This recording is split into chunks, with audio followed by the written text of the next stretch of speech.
গাড়ি কিনে আনার পর প্যাকেট কিনে নিয়ে গেছে, গাড়িটা বেচবে, কিন্তু গাড়িটা এখন ট্রান্সফারের বোধের নামে কাগজ হয়নি, লিছে না।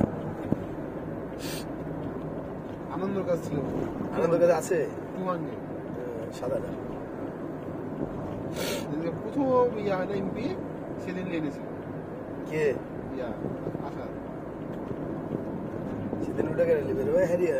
লক্ষ্মীপুর এসেছিল ওই যে গাড়ি নিয়ে।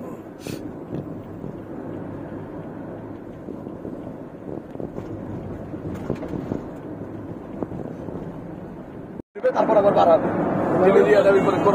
মানে এটা করার পর নাকি? হ্যাঁ, ট্রেনের ইয়া করে দিচ্ছে আলাদা। ট্রেনের অবস্থা ভালো না তো,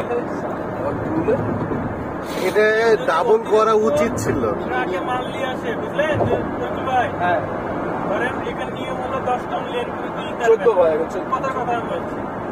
আজকে যদি 20 টন নিয়ে আসে, তাহলে ওকে এই পারে নামাতে হবে 10 টন। ওই পারে যে আবার খরচ করতে হবে। ওকে আবার যে 20 টন নিয়ে এলো ওই 10 টন নিয়ে ওপারে চলে যাবে, আর 10 টন এখান থেকে আরেকটা গাড়ি নিয়ে ওখানে পার করে দিবে, ঠিক আছে? ওই ওখান থেকে আবার লোড করে দেবে। কিন্তু আপনার এই কাজটা যে করলো ডবল লেন করলো না কেন? ওটাই তো কথা, ডাবল লেন এত বড় এখন একবারে ফোনটা ধরে নানিকে ফোন লাগে, নাম্বার দেন, কোনো ব্যাপার না। ত্রিপুল লাইনে ফোন দেন, ফোন দিয়ে বলে প্রধানমন্ত্রীর সাথে কথা বলে ব্যবস্থা করে দেন। ডাবল লেন কেন করলো না? ডাবল লাইন কেন করলেন না ভাই আপনারা? ভাই আমাদের টাকা এখন আপডেট যুগে জিনিসটা আপনার পদ্মা সেতুর উপরেও হচ্ছে সিঙ্গেল লেন চলছে। হ্যাঁ, ওটাতে বেশি চোট ফেলবে না, চোট ফেলবে না, তাহলে কি করবে ওটাতে? খালি যারা ট্রেনটা কোনোভাবে পার হতে হবে, ওটাতে চোট করলে তো এটাতে চোট করবে, এদের পাশাপাশি হয়ে গেল না ভাই।